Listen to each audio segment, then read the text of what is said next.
La pêche à saumon, c'est commencé 100 ans de ça, puis c'est pareil comme faire un gâteau de sirop, il fait la même chose encore. Ouais, chasse dans la rivière, ou d'autres choses. Il y a une manière pour faire ça, puis...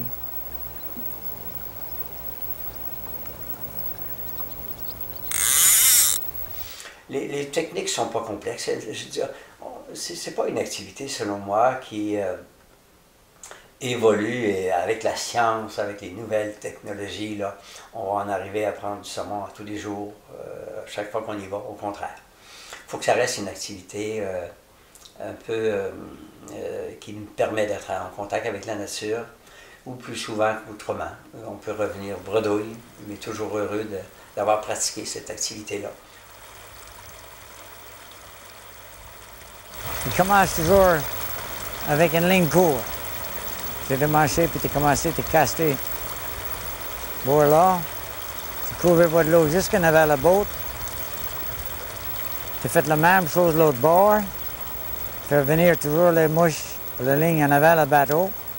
Tu sors après 2 pieds. Tu fais la même chose. Toujours la même chose comme balayer le plancher. 2 pieds. Là, tu castes encore le bord là. Tu fais venir encore. Là, tu sors 2 pieds. Voilà. Et ce qui m'a surpris, c'est l'évolution dans l'utilisation des mouches. Dans ce temps-là, on pêchait avec des grosses mouches. Sur 2 puis des Black Dose, Rosterat, puis tout ça. Et il n'était pas question de pêcher avec des mouches sèches. Ça, c'était... Même j'ai vu un guide me dire en anglais, c'est pas bon, là. C'est de la ouate, ça, c'est pas bon. Et maintenant, les mouches sont plus raffinées, sont plus petites. Les mouches sèches ont leur place au moins la moitié de l'année, certainement. N'importe quelle mouche, toutes les mouches sont bonnes, je te dis. Mais tu n'as pas besoin d'acheter beaucoup de mouches. Une demi-douzaine de différentes grandeurs, puis de différentes sortes. Black Dose, Green Highlander, Silver Doctor, Dusty Miller, choses de même. Hein? Puis des journées, le saumon est là, puis il ne va pas prendre la mouche. Là, le matin, tu retournes, puis il saute quasiment dans le bateau.